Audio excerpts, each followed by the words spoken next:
Alrighty, what is up everybody? Hoang here, and today I have for you the Bees deck profile. So fun fact, if you don't know, Tiger Vespamon is actually one of my favorite Digimon of all time. I actually love Tiger Vespamon. He's like, he's basically just like, he's Kamen Rider, right? I mean, like, I guess Kamen Rider is like Sting, Justy kind of inspired is, but like, yeah, Vespa's super cool. And so I was super hyped for Tiger Vespa to get a deck in 2.0. The deck was really bad, so I was very, very disappointed about that. But in BT23, we got a new Tiger Vespa Ace, thanks to Faye, and the card itself is pretty good. I don't think the deck is very great, to be honest, but that being said, I do think it is very fun. And so I just want to showcase and talk about it a little bit. But yeah. So there are some things about this deck that I would love to like talk about and stuff like that. So yeah, I'm really excited. And jumping straight into it, which by the way, full disclaimer, I know that I don't run Queen Bee. I actually think this card is really bad. I know a lot of B players will disagree with me on that, but I think the fact that this is a card without a Wind Digivolving makes it really rough to play. When you play Bees, it on paper it doesn't seem like it would be like this, but actually I think this deck is highly memory inefficient. And what I mean by that is you look at it and like how much stuff actually gains memory like as you're climbing up. Like it's your boost, your training, your scramble, like royal base, like this reduces by 1, and that's really it, right? So you're actually highly memory inefficient compared to a lot of other decks in the format. And so as a result, it's a lot harder. I mean, obviously protoform too.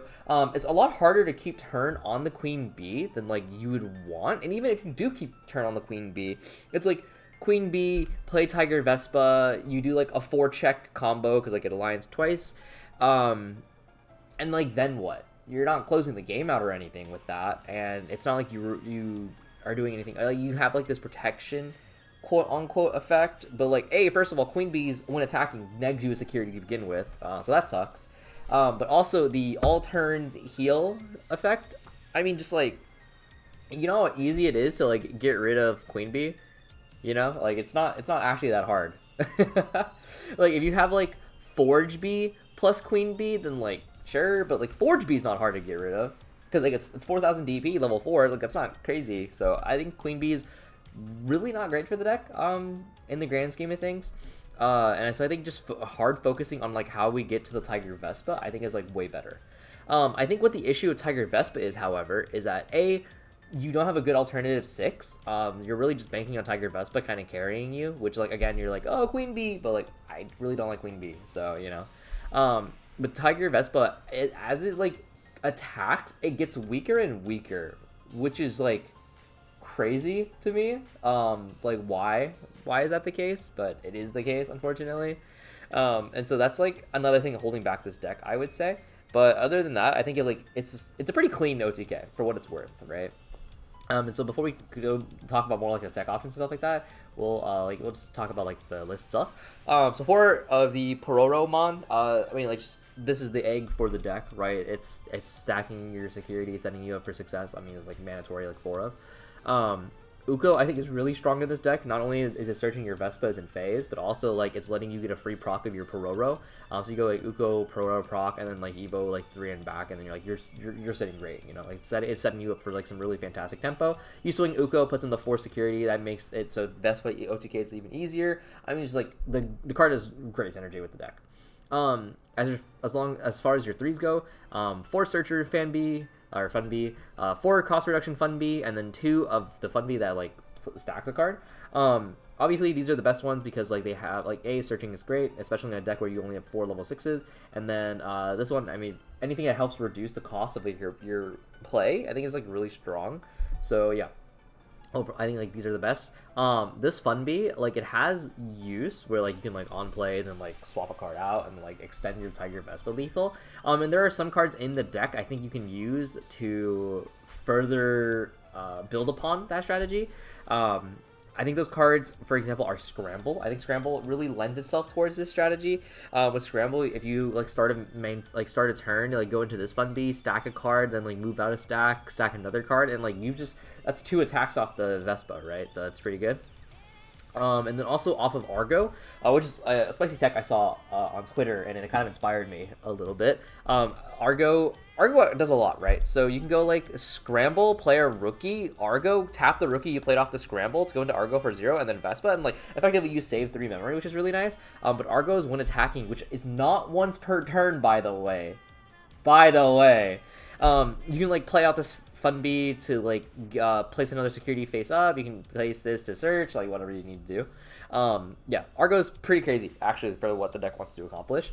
If you combine this with like Queen Bee, for example, like Queen Bee plus like Vespa, then you can like spawn like these little shitheads, and then like that's pretty solid, to be honest. Yeah, and so going into our 4s, obviously we play 4 of the Wasp that free plays our Tamers. Like this is just like OP. OP is a strong word, but like it's by far the best 4.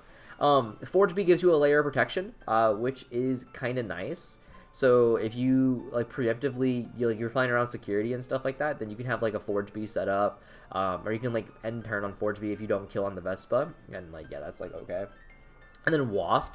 So Wasp is kind of interesting because Wasp technically has a niche into Hootie.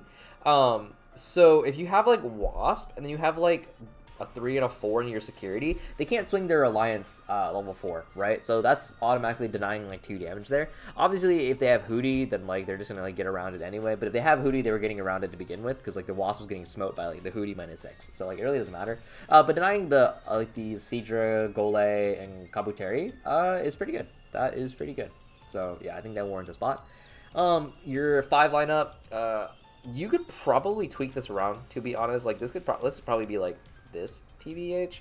I think the 1 Argo I think is like really strong. I think there's an argument you can make for like running like Blossomon, for example. I think maybe like takes a spot just because like it's conceptually the same as Argo.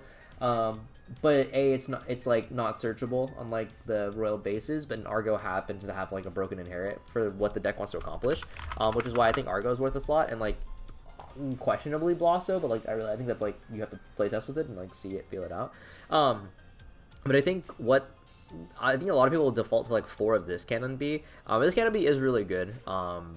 It obviously gives you protection on your stack, but if we're trying to OTK, then like the protection loses a little bit of the value, so like it's kind of whatever, I think. But it's really nice to play around security and stuff like that. This Cannon Bee has a D-Digivolve built into it, which I think is like really helpful, especially when you combine it with Royal Base, because Royal Base effectively like lets you play it out. You D-Digivolve your opponent's stack, and then you can like ace with the Vespa Ace like immediately afterward, not immediately afterward, like the attack afterward. So I think like a 3/3 is like pretty solid. Like for this gives you protection, and then this is just like the Digivolve is strong. I don't think you're ever resolving this inherit, and even if you like could resolve the inherit, I don't know if that's much better than just swinging in face. Like I guess like you're avoiding like burning yourself, or like possibly like hitting a security bomb. So yeah, I think you could easily, I could see a world where you go like 4-2 TBH, but I think just having like the extra protection, like guarantee, is like really nice, because you can also like, for example, you can pass turn on the Cannon Bee, and like certain decks, like that's pretty good. But yeah, so for Tiger Vespa Ace, I did a lot of thinking about like what we could do for Vespa Ace, like what other 6 we could play alongside it. And there are a couple of like choices I guess you could do. We can like discuss it. So obviously Rose, CS Rose, I mean, gives you a Rake of Redirect, a stun, like that's not terrible. Quantmon, this is like kind of slow, but it is a nice form of removal as well as a burn, but like it's like, how do you capitalize on that in the following turn? I think the issue with Bees is that Bees is not necessarily a fast deck, nor is it a resource efficient deck. So like if you go like 5 stack into like a 6, you need to do something on the next turn, otherwise your opponent's just gonna like rebuild, and then like what are you doing? Like what's your pressure play? That's like the hard part, right? So your backup 6 needs to like be a 6 that gives you like so much pressure that like you're okay like chilling out for a turn, right? And like Queen Bee like is supposedly that, but like again, Queen Bee not being when Digivolving like I think really hurts the card. I've had recommendations for this Vespa where it's like you can stun a bunch of stuff and then like on the next turn you can do things, but again, it's kind of like, I think it's like whatever. Like if they're like, the thing about like this Vespa is like you can be like super ignorant and just like if your opponent's not playing the game, you just OTK them, right? Even Queen Bee to an extent. If your opponent's not playing the game, you can like alliance check them and then like yeah. This Vespa really doesn't do very much without your opponent like interacting with you. And it also doesn't stun Tamer, which I think is like a really big downside. So I did consider Rapid X at one point because of Proto Form. That's really cute, but at that point you should just be playing Leopardmon, to be honest. So yeah. And like yeah, there's like a couple other options that you can entertain, but like for the most part, I think you're genuinely just, at least if you're trying to play bees, I think you're just better off playing like Vespa and then like playing like additional like consistency boosters for the Vespa. So yeah, and then tamer wise, okay, so tamer wise, I only play the 4 Fae. I think Fae is just like really good and like really strong for like what the deck wants to accomplish. Specifically because, I mean, it's a draw memory game, right? Like, what more can you ask for?